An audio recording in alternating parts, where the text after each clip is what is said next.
Ladies and gentlemen, here in the top left-hand corner, Zerg player from Kurante Esports. He is clad in the red. Took third place recently at Ritmix RSL. Guy's been tearing it up on the scene. Dropping the GLHF GG, I present to you Vortix. He's facing off against his opponent down in the bottom right-hand corner. One of the players that I actually personally studied the living hell out of, Kevin, trying to learn what Terrans were doing back when I was, like, bad at StarCraft. And he's an all-around fantastic player. Has a huge variety of builds open to him. Ladies and gentlemen, from Evil Geniuses, Blue Terran player ThorZaIN. ThorZaIN is one of the most mannered guys in real life, too. And he's actually going to 11 racks, which is a little amusing to me. That is pretty awesome. Actually, 11 racks make that. Yes. So even better. Yes. Proxies coming down now for ThorZaIN. One of the most mannered guys in real life, though. I mean, this guy is just fantastic to be around. Pretty soft-spoken, but extremely knowledgeable about the game. And it was weird because I was at IKEA not too long ago. And this is going to relate back to Sweden, of course, and thus ThorZaIN. And so I had, oh man, all my Swedish followers are going to rail me again for this. I had Julmust, which is their festive drink. Okay. Holidays. Okay. It's kind of like a sweeter cola almost, a very sweet soda, basically. Well, is it like thin like soda, or is it like thicker like Kahlua? It's thin like soda. Okay. So it's like a soda. It's very sweet. And it was okay. I have to acquire the taste, so Swedish followers don't go at me. I'm like, ThorZaIN hadn't tweeted me in months. But his only thing he said to me was, "Where did you get that?" When I posted about that. All my Swedish followers went nuts when I started talking about when I posted. I was like, I don't know what to think about this. Never had more of a response from Sweden as I did that day. Like, so many people were all in caps like, "Don't you knock this. This is what we look forward to all year round. Don't take this away from us." Anyway, double 11 racks incoming. Vortix putting up that pool first, going into a hatch afterwards, so not going for a hatch first, and he is going to actually be better equipped to deal with this. Yeah, he's going to be incredibly equipped. Almost every Zerg, at a minimum, U14-14. Like, it's so rare to see Zergs going, spawning pool first. Yeah. They almost always go for a hatchery first.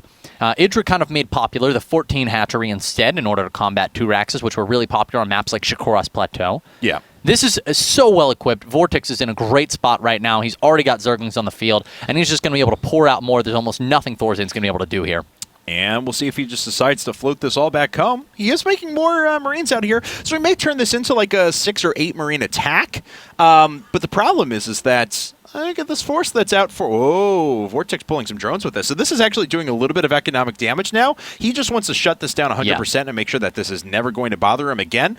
But just by having those drones out there, that's a couple hundred resources lost. And Vortix, he comes out of this just fine, but could have been a little bit farther ahead. But ThorZaIN is not going to give it up, pulling 6 SEVs. Yeah, this is actually a little bit dangerous because Vortix threw down a spine crawler. He's making drones right now. What I'm really stunned, he didn't leave a Zergling at the Zelnaga Tower, Kevin, so he has no idea that this is here. That's actually a huge mistake out of Vortix. Bunker going to be going down. You can see he's immediately going for this spine crawler, which is a crucial element in ThorZaIN in his attack. If he can take that out, Marine stutter stepping right now. Lots of Zerglings going down for Vortix, and Vortix is severely regretting having left that Zelnaga Tower vacant. Oh, yeah, there goes the spine crawler. Gets canceled, and this bunker could actually go up. There's still a few SCVs to make sure that this completes, and all of a sudden, Vortix is now in a very difficult spot. Yeah, Vortix is ready to meet his maker at this point, as this hatchery is all but doomed. Now he's going to be... ThorZaIN has enough units here. He's still pumping reinforcements out of his proxy 2 racks.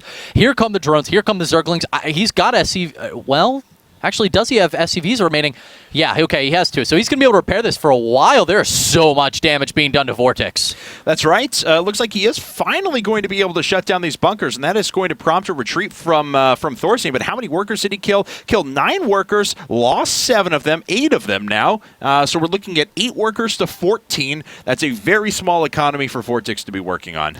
I want to point out, though, that it did not appear that ThorZaIN was target firing. I was trying to look. It's a little tough. I love having my health bars up, Kevin. And when I don't have the health bars, I'm like, no, what's going on? I can't see my units. But I do not believe that ThorZaIN was actually target firing drones there. I was looking, I saw mostly Zergs dying. So that's kind of nice for Vortix. If we take a look at the economy of both players right now, He is down 11-16, though. Yeah, he's down 11-16, and ThorZaIN has enough money to double expand, and that's what this SCV is just about to do. So a second command center is going to hit. He'll be on 3 command centers before his opponent really is going to be able to recover with any semblance of an economy. And the problem is that Vortix has to do nothing but produce workers over and over again. If he doesn't, he loses because ThorZaIN sits back for 10 minutes and wins the game. Yeah. If he decides to produce any sort of attack units I'm sorry, if he decides to produce nothing but drones, ThorZaIN just keeps double producing Marines and follows this up and kills him. Yeah, here we are again once with ThorZaIN making a nice attack, Vortix having almost nothing on the field. If ThorZaIN gets up that ramp, this game is all but over. Vortix still not starting Lings. There we go. 6 Lings now going to be on the way. And ThorZaIN maybe just forcing out Zerglings here, and we'll see if he decides to retreat. Yeah, I mean, he did force out, another 6 Zerglings. That's another 3 drones that weren't made. Yep. At a time when Vortix wants to do nothing but make drones. Yeah, because, he's got 20. Yeah, in just a More second. than 10% of his economy. Right. In just a second, ThorZaIN is going to be triple producing SCVs and triple producing mules. So even though right now you may be like, oh, wow, look at that, Vortix caught up in workers. Not really, because double command centers are going to put a stop to that. Absolutely, Kevin. ThorZaIN making a really good call here, going for this double CC play. I mean, realized, all right, Vortix, you've got 2 options right now. You can all-in me, or you can try to recover. I'm going to bet that you're going to try to recover, and even if he went for an all-in, ThorZaIN may have still held it. He had a lot of Marines on the field. He's got SCVs to work with. Definitely would have been a possibility, and you know what? If he did hold it, he'd have 3 command centers with mules, and would probably win the game from that point. So, I mean, it was really a win-win situation in all scenarios from ThorZaIN. I feel like I'm watching Loki play here. Yeah, no kidding. So the ThorZaIN does model himself after several of the Norse gods, so I'm told. At least Really? he has the physique of one. Oh. I'm joking. Anyway. The Norse gods, I mean, Loki, he was a skinny guy. Yeah, that's true. Yeah. Well, I guess so in the Marvel adaptations, but I don't know. ThorZaIN now, he's got really nice upgrades on the way. He's got 1-1. He's got Stim. He's got a factory. His production's really hitting on all cylinders now. And more importantly, he's going into triple worker production again. And he's got a Marine already positioned over at the next base, so he knows exactly when Vortix plans to set that down. So no creep spread coming out of Vortix in between bases, which makes me a little bit sad. But it doesn't seem like it's going to hurt him. No Banshee play or anything of that nature on the way as of quite yet. Instead, Stim, +1/+1 are both underway for ThorZaIN. He is starting a starport, goes for Reactor, but then cancels it, which is actually a little bit surprising. Looks like we could possibly have Banshees. It definitely isn't a sure thing. Could be going for Siege Tanks here without a doubt. Delayed Banshees can actually be really powerful if you're able to hit it at the right time. Now, we'll see what he plans to do. I mean, maybe this could just be used as well. He'll just start building the tech lab, or he'll start putting the reactor on there and start building tanks right away. But it looks like he is waiting, and he is going to swap that over in a second. Nope, there it is. It is tank production. I was actually just thinking it would be tanks because the armory. He started the armory, which means he plans on starting 2-2 right away. And if you plan on starting 2-2, you're really investing into your Marines there. And Banshees are an expensive tech route, so ThorZaIN does appear like he's going to be rushing for Marine tank here, guys, and we'll see what he can get done. Okay. Well, Vortix, as the game progresses, yes, he's going to be really behind. But it's one of those scenarios, as is the case with Marine Tank, if you can find that one really, really awesome engagement, then you can still find some equity in the game. The problem is that ThorZaIN, he's picked off all the creep spread here. He's already forced out a bunch of Roaches, and Roaches is not necessarily what Vortix wants in response to a big push of Biomech. Well, if he can get Banelings, there's the Baneling Nest. Roach-bane is actually very effective against heavy bio compositions with only 1 factory siege tanks. Now, if you get 2 factories and you're pumping out siege tanks, you're going to obliterate Roach-bane. You'll absolutely annihilate it. But with only 1 factory churning them out, this could be a comeback mechanism for Vortix. If you recall back a very famous match where this happened, Nesty versus SC from Foyu at the time. Oh, yeah. Their Game 7 on Crevasse. You saw Nesty go for Roach-bane in a situation where he was actually pretty poorly off. He had a tough time getting a third and stuff, but Roach-bane was incredibly effective. It hasn't lost its effectiveness at all. The only patch we saw was an upgrade to Roaches where they got 4 range instead of 3. So definitely a possible mechanism for a comeback here from Vortix. I like the decision. Yeah, and it's going to be an all-in, actually. immediately. So he has 1/1 upgrades. He's morphing in a ton of banelings, and he's done nothing but produce a huge number of roaches. Now, ThorZaIN picks up on this. He has a perfect vision. He preemptively pulls a couple. He didn't really need the mules, but the SCVs to help buffer a little bit. And he's going to try and just hold here for a second. Stims up all of his units. Vortix crushing his way through the front. The siege tanks have actually done some pretty good damage. Looks like he's trying to just pick those off right away. Can't bust through the bunker, though, but maybe the banelings can. Oh, yeah, banelings are incredible. The banelings getting caught behind the roaches, and beautiful target fire to ThorZaIN did spell the death of a lot of those. Maybe, I don't think, he needs to reinforce his attack, and right away, but he's only now just finally spawning out some more roaches. The roaches need to target fire down the Marines. He can't be messing around with these SCVs. The Marines are so much DPS, and this is not a slow attack with some damage. He needs to get a kill blow in here. That's right, because ThorZaIN's going to fall back on 3 command centers, so he can take economic damage here. And he did take a lot of that. I mean, 27 workers killed. That's still down. Right. He's still down on workers. ThorZaIN still has the better economy, and he still has the better quality of units at the moment. So I want to see how Vortix is going to follow this up. We saw the infestation picket put down. We now know that ThorZaIN is aware of a 3rd base on the way, so how does he react from here on out? Immediately puts down the command center because he doesn't feel threatened, but Vortix is going to bounce back with a few roaches maybe in a second. So Vortix decided to attack into a sieged-up position there by ThorZaIN, bunkers and everything that he had to deal with. I would have liked to see him scout a little bit more in the main to see what ThorZaIN wanted to go for. We can see the command center is going to be forced to lift right now, but what I'm shooting for is, like, ThorZaIN came forward, he scanned, he removed the creep tumors. That's classic setup for a Marine tank push, when you get rid of all the creep that your opponent has set up. Yeah. So to see, it would have been great to see Vortix instead, morph in an Overseer, you're going for Marine tank push, and then set up an ambush out in the middle of the map or something to try to catch those units while they're moving across, anticipating that timing coming. Instead, we saw him attack into a sieged position, although ThorZaIN probably would have been moving out in the relative near future anyways. And, well, now his position's just not that great. Yeah, I mean, Vortix is gunning it for Tier 3 tech. He's got his Hive, he's got his Spire on the way, so he's actually just going to go straight for Broodlords. And this is certainly very risky, but he's got to take calculated risks at this point. Yes, definitely. And his risk is to win on the tech war, so that his units are much more cost effective, and ThorZaIN just won't be prepared for it. ThorZaIN's getting out of the drop, really though. Smart. So he has the potential to make his way over there. And he's only on a single starport with nothing but Marines and tanks being produced. So a few Broodlords do have the potential to win a very important engagement. Oh my god, this is like so intelligent, because ThorZaIN saw Roach-bane. And so he goes, you have Roach-bane, I'm going multiple siege tanks. Now his gas is invested in siege tanks. And remember, he lost them, so he had to replace them. So now Vortix is like, you're going to be double making siege tanks? What can't you afford? Vikings. You can't afford Vikings, Kevin. And so he goes for Broodlords. I mean, if he can hide these Broodlords, now he's showing Infestors, which makes it looks like he's even more invested into gas.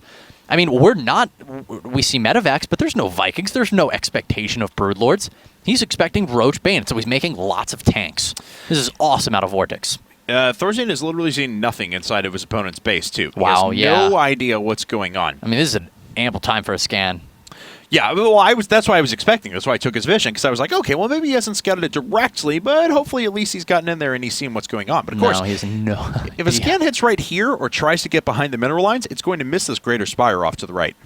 Yeah, it is a cool position to drop the scan, in fact. And if you scan the natural, you're going to scan a little bit in front of the natural because you want to see the army positioning. Mm-hmm. So, I mean, I agree with you. I really like that position. Either way, Marine's going to get caught out right now, but they were cleaning up some creep tumors, did so effectively.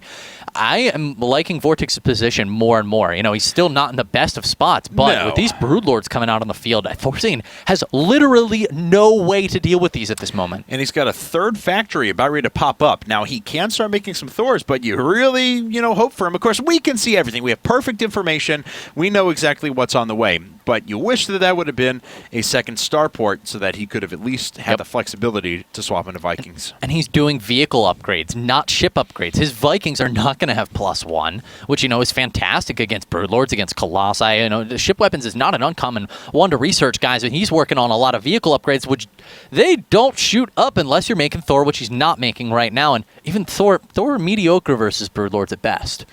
And ThorZaIN hasn't scouted too much. He now sees Hive and knows that that's already done. And he's going to see it. Boom. All right, so expect, as soon as he saw that, he canceled his Medivacs and he started putting up Vikings. He's probably going to throw down a 2nd starport, immediately starts producing 2 Thors. So now ThorZaIN's on the delay game. He's taken out his opponent's 3rd base. He's going to fall back to his position, bunker up for a while, and just prepare with mass anti-air. All right, well, Here comes the test of time. There are the 3 starports going down for ThorZaIN. Wow, he is not taking this as a joke at all. He is expecting Vortix to roll in with 15 or so Broodlords here in a minute. And, well, he's going to need to. Vortix, if he waits too long here, the gig's going to be up.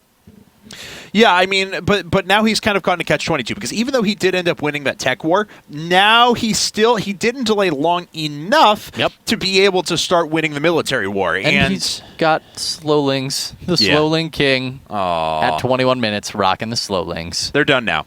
Aha! Now they're finally Speedlings.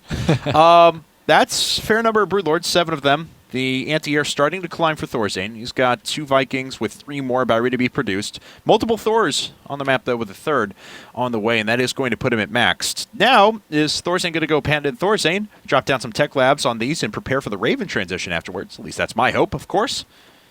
And we'll see what he does here momentarily, but he's going to drop back in one more time. Vortix picks up on this, but all of his units are across the map. Yeah, not the most mobile army here at all. At least he got speed, right? Yes. We'll see, guys. ThorZaIN going to need to mount a defense here versus these Broodlords simultaneously. He does have that drop. He hasn't seemed to realize it. There he goes, finally running in with it. Actually, there are units there to apply. They are Queens and Roaches. All right, so we actually have 2 drops going in at the same time. This one is doing some pretty sizable economic damage. ThorZaIN not really doing anything about that. It doesn't really have to. And at the same time, Vortix is actually going to charge in and try and take out this force. Not much has touched these Broodlords. They've actually been able to rain down quite a bit of damage. The Vikings are being taken out very quickly.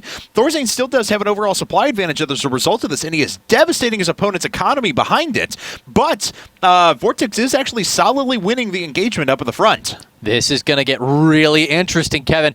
Those Marines back at home are not being dealt with. A couple of Zerglings are going to try to do something, and they managed to pick off 1 or 2 Marines, but the medevac immediately moving, simultaneously damaging the main. As you can see, 46 workers killed, but ThorZaIN, remember, he dropped 4 starports, Kevin. He is going to be able to make so many Vikings. And as we can see, multiple Vikings, multiple Thor all popping out in the main. I think he may be able to kill this force from Vortix. And Vortix is just sending in Lings a couple at a time, so he's still taking economic damage behind all of this. He's down to just 31 drones, and 31 drones will not replenish a Broodlord Infestor army, so he has got to kill his opponent very, very soon with this. All right, well, the Vikings coming up, slowly poking away on the Broods. Infested Terran's going to go down. Fungal Growth's trapping the Vikings. That's a minor loss here for ThorZaIN, but he's still got lots of Vikings popping out in his main base. He's going to have 6 Thor here in a moment. It's going to, I mean, ThorZaIN's got a definite chance of holding this, but Vortix is getting more and more damage done every second this goes on. That's right, but he still hasn't had an answer for these Marines back inside of his main. They're picking off structures one by one, and Vortix has almost no economy to speak of. He dumps his resources into making 8 Lings, and that's all he can really afford. So these Thors are sitting back. They are still pretty cost efficient, but you know, these Infestors, they've got to land the Fungal Growth that he wants. ThorZaIN loses a base, but he is bunkered up now on a couple of command centers off to the left-hand side. Terran is just such a resilient race. We can see how slow it is. The process of cracking this egg that is ThorZaIN. The Thors right now getting off some shots on the Broodlords, guys. ThorZaIN, I think he's still... Can we look in his main? I want to see, is he sizing up an army in his main? Okay, so he's got a lot of Thor, a lot of Vikings up there. He's getting in shots where he can. The Broodlord count is getting incredibly low, Kev, down to just 6. And the Corruptor count is non-existent. There's only 1 Corruptor here, and that's not going to last very long against all of these Thors, which are pumping out their shots at the same time. Splash damage is actually going to matter here, and it looks like Vortix is finally going to lose this army. He finally dealt with that force of Marines inside of his main. This Planetary Fortress is nearly finished, so ThorZaIN should be able to ward away these Roaches momentarily, but not before taking some damage. Actually, the Zergling's just going to try and suicide on it. Oh, and there's nothing here to repair it. We need to see ThorZaIN drop mules and start repairing this. The SCV is going to come in. Will they save it? It's down to just 70, 50, 70, 80, 50, 70, 90. Oh my god, the hit point to this planetary. But Vortix realizes it's over, and he's going to have to GG out, guys. An incredible game there between those 2 players. Down to the wire. I mean, ThorZaIN looked like he had it, but you just couldn't be sure. Yeah, I mean, ThorZaIN clearly carried an advantage through pretty much all of that game. If he had made a mistake, though, and let Vortix get a little bit too good of an engagement, then Vortix maybe could have moved in, punished his production, and slowly starved his opponent out. But he had no answer for those drops back at home. ThorZaIN actually did more damage with those drops than he did to all of the army up at the front for Vortix. Yeah, I mean, the drops really sealed the deal. Vortix would have been able to reinforce, you know, keep making Broodlords, keep the attack going. Probably would have won if it weren't for those drops. Yeah. Those drops just tore him apart. All right, guys. Well, we're going to head to game number 2 here in just a second. It's going to be on Metropolis. Vortix looking to tie things up. Let's run to a commercial break, and we'll be right back in just a minute.